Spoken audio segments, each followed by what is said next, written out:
What's up gamers, Dreamcast Guy here, reviewing today's Spider-Man on the PlayStation 4. Growing up, I was really into comics. I would actually read any issue I could possibly get my hands on, even if it didn't really make sense out of context. I would see these tiny slices of heroes fighting off giant villains and trying to save the world, and you know what? It really kind of got me invested in the idea of the fact that heroes have to be humans first. Batman, Iron Man, Superman, these are all giant figureheads that are constantly trying to go throughout the universe and preserve peace and the balance, but at the end of the day, they do have to take that costume off. But some of them don't ever really stop being heroes. Someone like Iron Man, even when he takes off the suit, isn't really being a normal person though. He's still, in his mind, Iron Man first and foremost. Which is why I was immediately drawn to somebody like Peter Parker. Yes, at night, it's true that Peter Parker becomes Spider-Man, but first and foremost, he's just a regular kid. He wants to plan a surprise party, or go on a date, or actually go to the lab and create that next big discovery.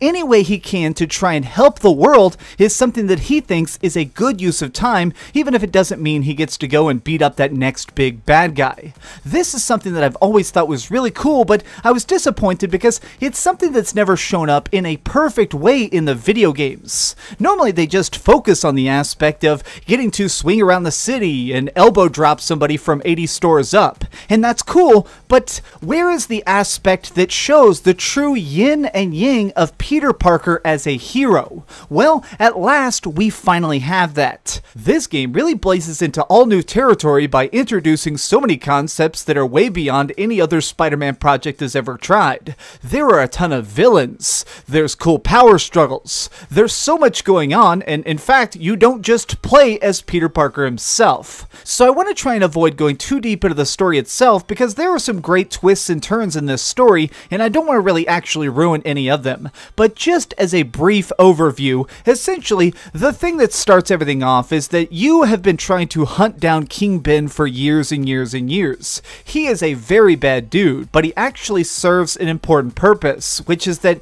Kingpin is obviously a very evil villain, but he's so dangerous that he keeps all the other bad guys in check. Every gang and city reports to him directly, so when Spider-Man manages to arrest him, now there is a vacuum of all these smaller bad guys who suddenly want to try and fill that spot. And the big tribe that showed up to try and actually dominate where he's gone is the demons. These are the primary force that you're going to be up against throughout the game. True, you're going to be stopping random robberies and beating up random bad guys throughout the town, but the main people who are showing up and causing utter chaos are these masked, mysterious dudes who have some sort of strange power that lets them actually control energy that Spider-Man has never seen before. What's really key here isn't just swinging around and trying to physically stop these guys where you can, it's also about trying to work together with different people throughout New York City and preserve the peace. By working together with police officers or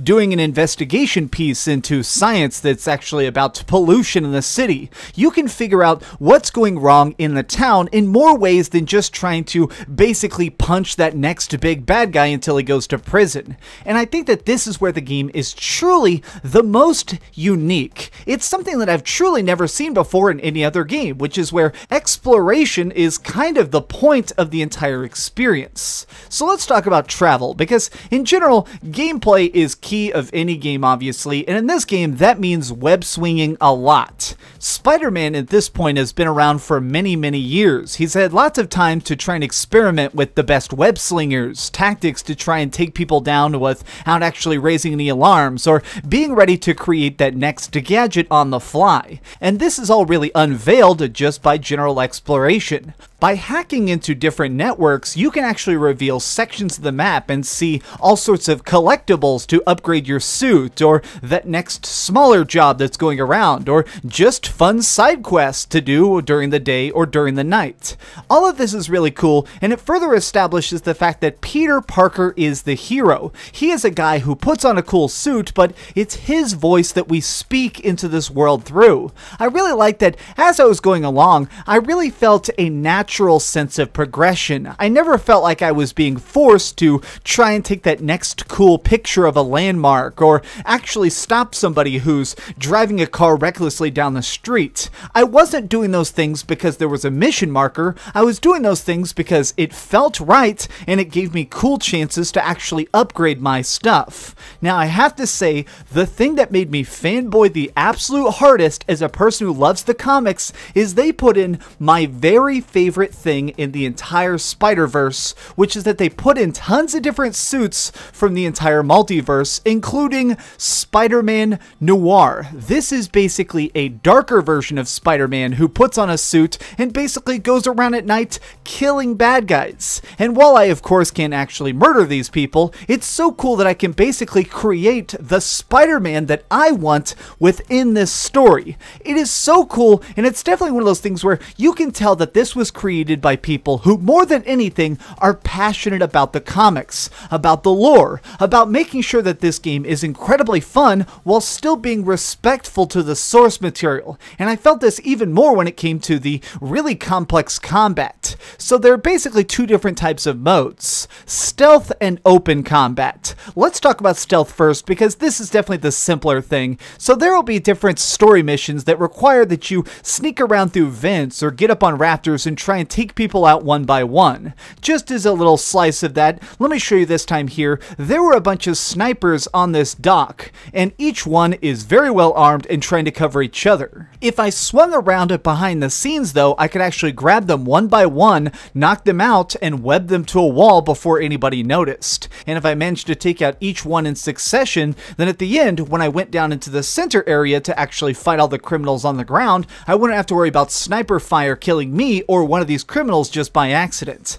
This is really cool because all of it feels really fitting. It definitely never felt like I was being forced to do a very clunky stealth system. Now, I will say that it really helps the fact that all of this is still based on the same system as ground combat, which is everything requires flow. If you build up a certain amount of energy by doing things that are stylish, quick, and really combo filled, then you build up a special energy that lets you do stuff like instant finishers on a particular target or heal yourself immediately. And it makes it where when I'm on the ground or up in the air trying to do like a special takedown, I never felt like I was being pushed into a particular department of combat. I do have to say though that I really think that it's interesting that you don't really need the upgrades. Everything in this game is quite optional. It seems like the entire skill tree doesn't really do a lot. It basically makes it where your combos are a little bit different, so you can web sling somebody from a little bit further or swing around an object a little bit more efficiently. But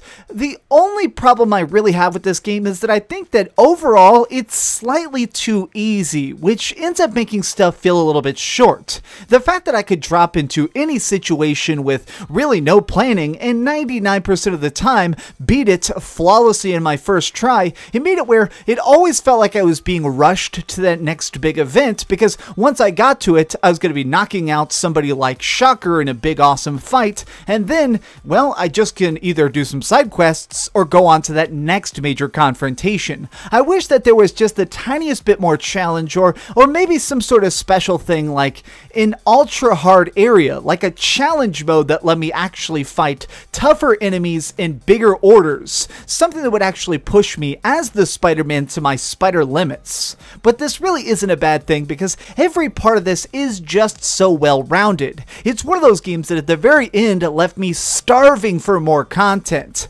After stopping all these treacherous people at their own job and putting them back in prison, I still just wanted to go right back into the town and keep exploring and get every single collectible, every single suit, and every single upgrade until this game was fully 100% complete. Okay, so we've heard a lot of good and a little bit of bad, but let's go to the ratings board and put a big number on it. I am giving Spider-Man on the PS4 a 9.5 out of 10. Let me end this video with a real short apology. I know my video is way later than everybody else's, but honestly, even though I had finished the main game on time for embargo, I actually wanted to just do a little bit more side content before I felt like I was truly ready to review this. So it really does mean everything to me, the fact that you're actually watching my video, even though it is a little bit later than the other channels. So thank you. You guys are absolutely awesome. It really means the world to me. So yeah, just today, do me a giant favor and keep dreaming. Oh, and you know, if you want, hit like.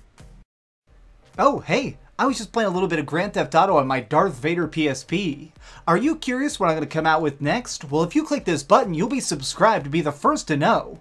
Also, if you click over here and here, you can see my latest review and my latest top 10. I promise, it was super good. Or it was really bad, and I'm sure you can just make fun of me in the comments. Either way, it'll be a lot of fun. Thanks so much for watching.